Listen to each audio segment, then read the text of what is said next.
Licenia Espinel y Washington Yepes comparten un diálogo con el invitado.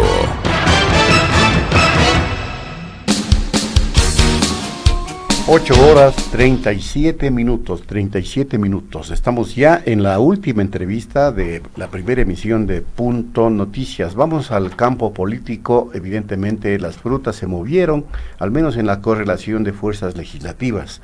No sé si esto puede ser algo premonitorio de lo que podría pasar en un momento determinado en futuras decisiones que tome la Asamblea, con proyecciones a las elecciones que se avecinan en el 2021. Evidentemente ya los partidos están tomando sus recaudos, ¿no?, para captar la simpatía popular.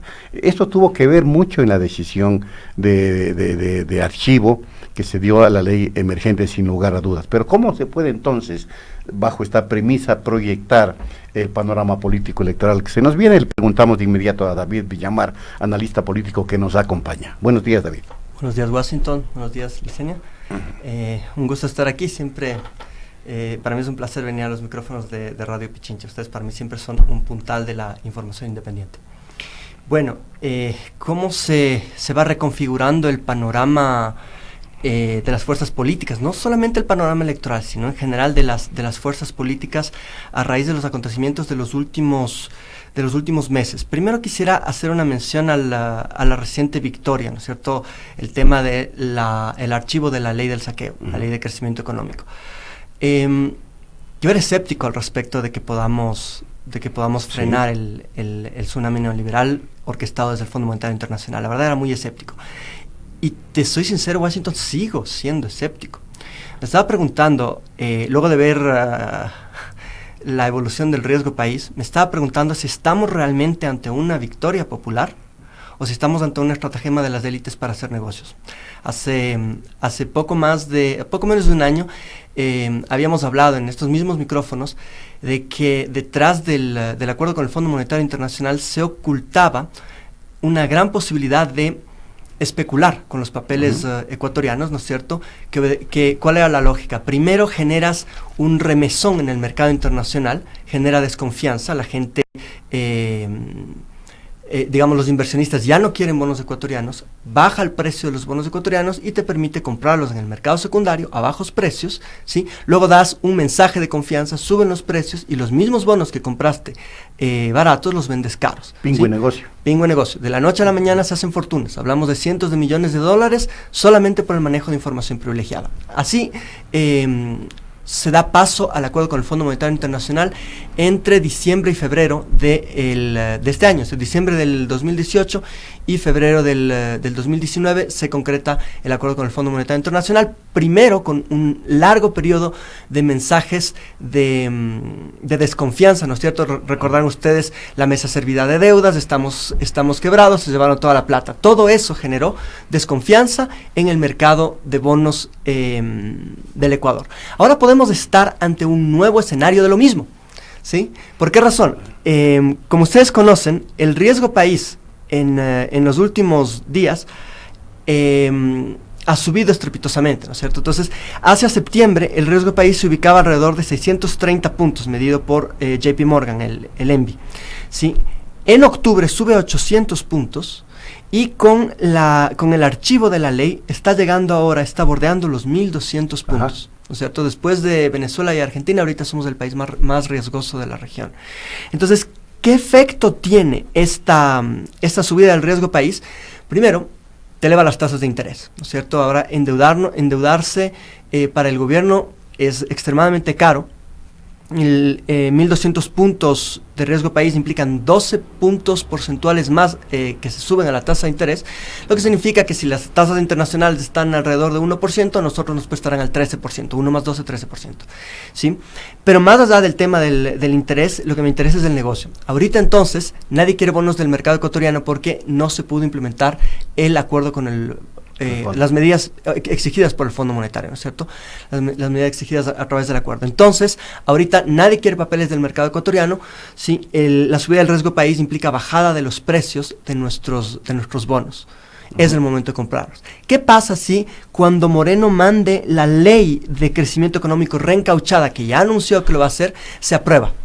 Va a bajar el riesgo país, ¿sí? Y te da nuevamente una posibilidad para especular con el precio de los bonos. Entonces, si es que de aquí a un mes los mismos legisladores que hoy votaron por el archivo de la ley salen a votar a favor de la ley reencauchada, tú sabrás quién se enriqueció. Ellos son los que se habrían beneficiado de este sistema, suena hasta macabro, o son ¿no? los Una títeres de quien se benefició. benefició. O son los títeres de quien se benefició. Entonces veamos cómo votaron y veamos cómo van a votar en un mes. Porque va a ser la misma ley, ya lo anunciaron. Van a eliminar unas cosas, pero van a insistir en otras, ¿sí?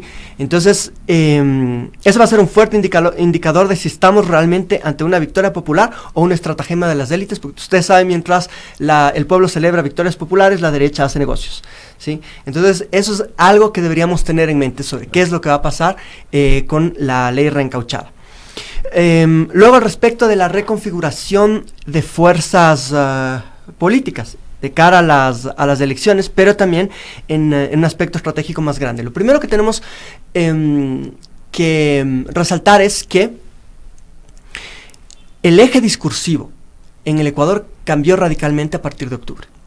Si tú veías antes de octubre, el eje discursivo que imponía el gobierno y los medios era correísmo, anticorreísmo, correísmo, anticorreísmo. Ah, sí, pero ellos dicen eso porque son los correístas. Ah, sí, los correístas están tratando tal cosa, ¿sí? Entonces siempre el enemigo oficial era el correísmo. Lo ha sido durante casi 3 años, ¿sí? Perifoneado siempre por la gran prensa privada, ¿sí? Ese fue el eje del discurso político que se ha manejado y que de hecho fue el eje de toda la política pública, es lo que se le reclama a este gobierno, que manejó manejó el Estado enfocándose en la cuestión política y no en la cuestión económica, y por eso estamos como estamos, un país sin rumbo, ¿sí? Pero a partir de octubre, ¿no es cierto?, el levantamiento popular, que es en el Ecuador sin precedentes en los últimos, diría yo, 12 años, desde la caída de Lucio Gutiérrez, no se ha tenido algo como eso, quizá más, ¿sí? 15 años. Gracias, 15 años. Sí, no hemos tenido un levantamiento como este, y es el resultado de un descontento que ha ido creciendo durante más de un año. Muchos nos preguntábamos qué está pasando en el Ecuador que no reaccionamos, ¿sí? El resultado fue una reacción masiva, que claro, primero se trató de achacar al mismo discurso, claro, ¿no es cierto? La culpa es de los correístas. Ustedes fíjense que durante 2 años las protestas de los correístas fueron tan pacíficas que pasaron desapercibidas. Los medios podían ocultarlas, ¿sí? Y en esta, que no fue dirigida desde los líderes del correísmo, de repente hay una movilización generalizada, y ahora resulta que los correístas son los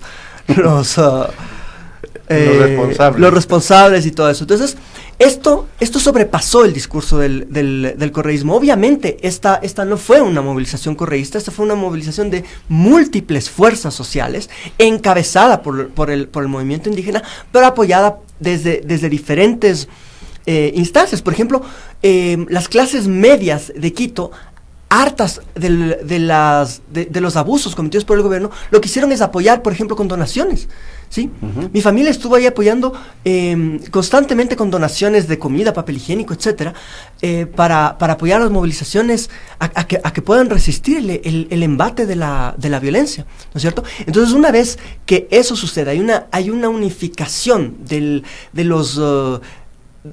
campo progresista y de todos quienes están hartos de cómo se ha manejado la política del Estado en los últimos 3 años, ¿sí?, que empiezan a confluir en, no diría todavía un frente, una alianza, pero sí ya alinearse contra un enemigo común, que es el Fondo Monetario, ¿sí?, y un gobierno que ha hecho de títere de los intereses de las élites y del Fondo Monetario.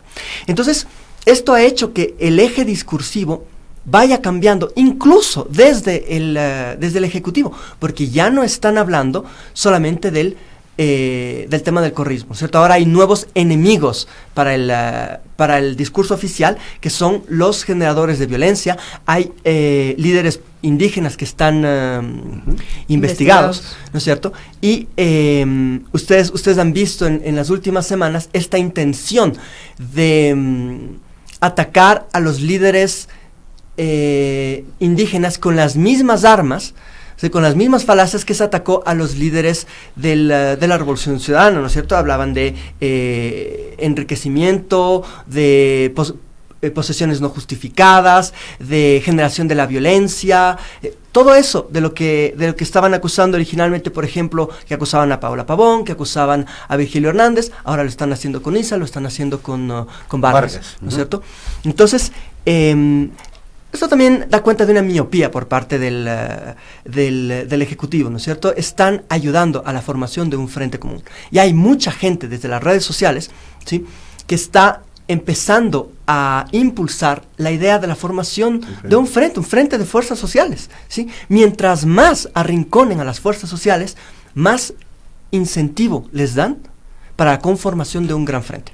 Son las 8 de la mañana con 48 minutos, en Punto Noticias en su primera emisión. Estamos conversando con David Villamar, analista político. David, ayer 2 ministros del gobierno del presidente Lenín Moreno han planteado la posibilidad de que se adelanten elecciones o se aplique la muerte cruzada.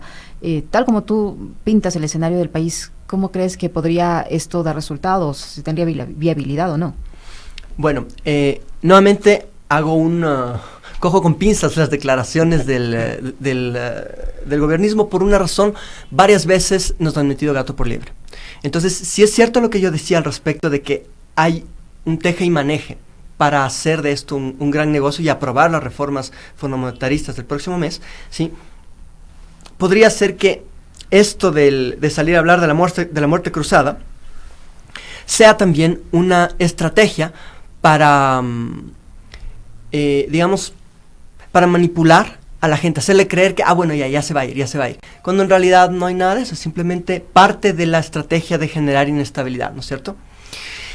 Sin embargo, si es que le damos algo de credibilidad al discurso de muerte cruzada y al hecho de que el gobierno está perdiendo capacidad de acción, ¿no es cierto? De hecho, muchos lo dijimos desde el año pasado, hablábamos, incluso en estos mismos micrófonos decíamos, este es un gobierno extremadamente débil, es un gobierno que tuvo que renunciar a todo lo que ofreció en campaña para entregarse de lleno a la agenda de las élites del Fondo Monetario y de los medios, ¿sí? Y finalmente terminó utilizando los cambios de la década anterior como una moneda de intercambio.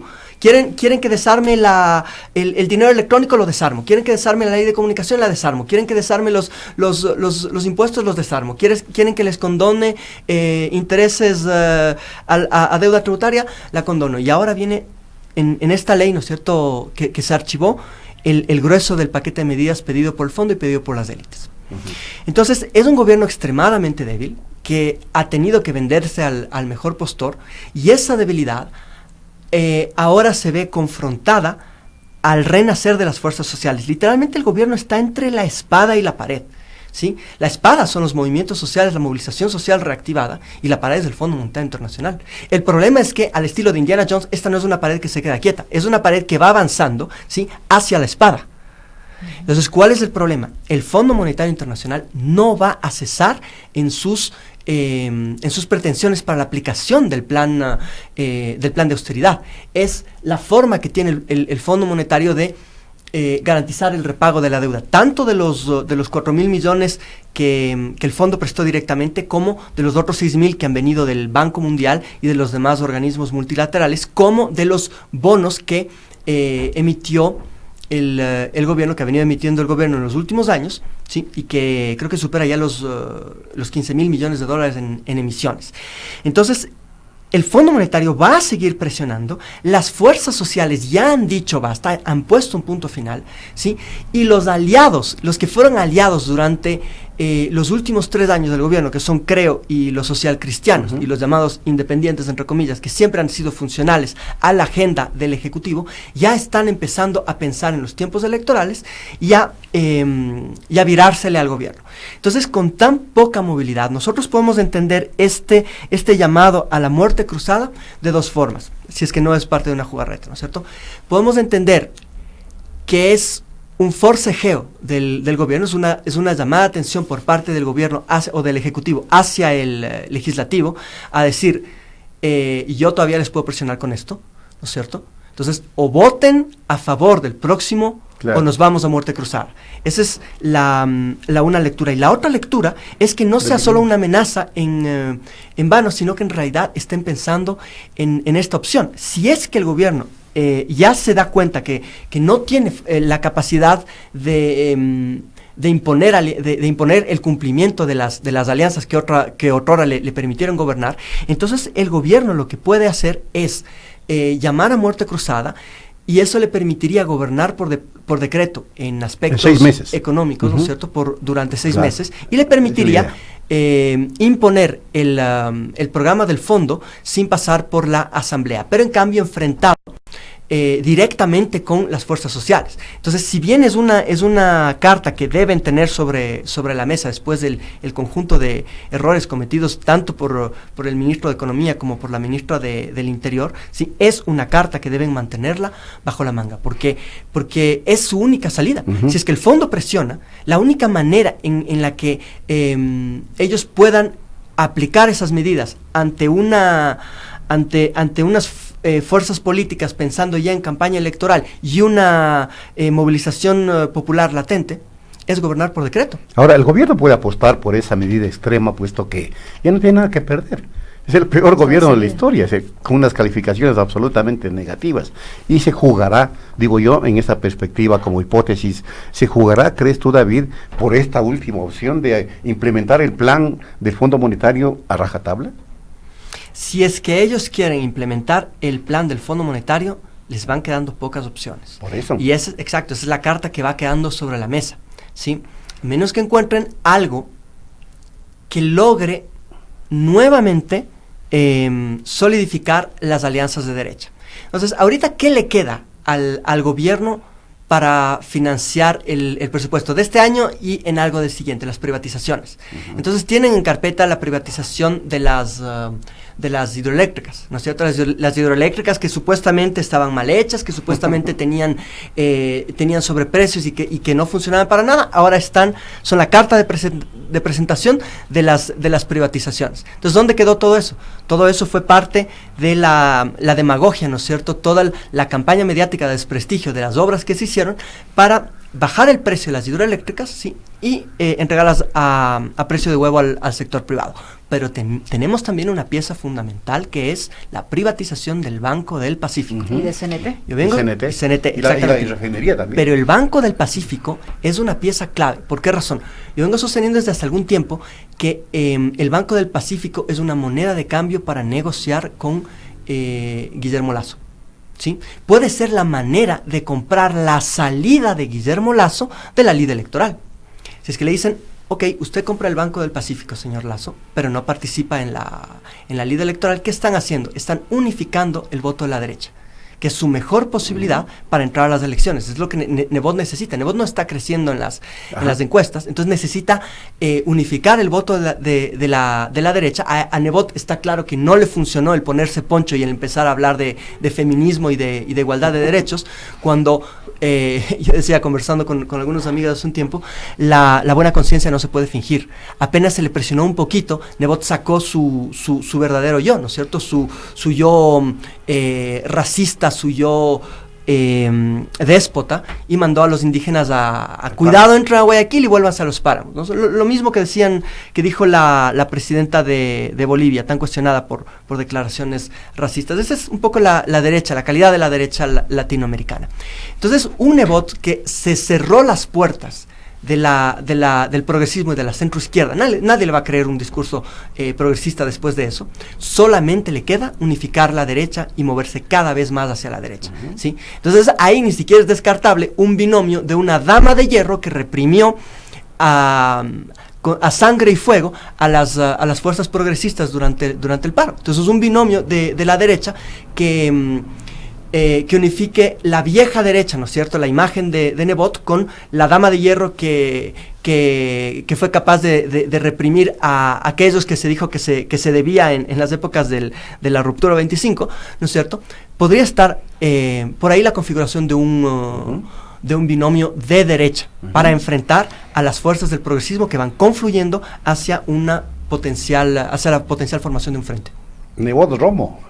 de voz Romo, es lo que yo vengo sosteniendo. Bueno, pero se le viene a Romo, se le viene un juicio político y se verá entonces cómo actúa el Partido Social Cristiano. Ahí veremos los intereses, ahí veremos la capacidad de fichas, Romo, ¿no?, para negociar con sus fichas. Como les digo, tiene desde su posición, hablándole al oído al títere, sí, Romo tiene capacidad de jugar todavía con algunas fichas, y veremos si puede tentar a la derecha. Romo está liquidada en la izquierda y en el progresismo. Se sabe lo que es, ella se quitó la careta, pero en la derecha, sí, sobre todo en la extrema derecha, Romo tiene cierto capital, el capital de la represión. Así mismo es. Gracias a David Villamar, que nos ha acompañado en la parte final de las entrevistas de Punto Noticias.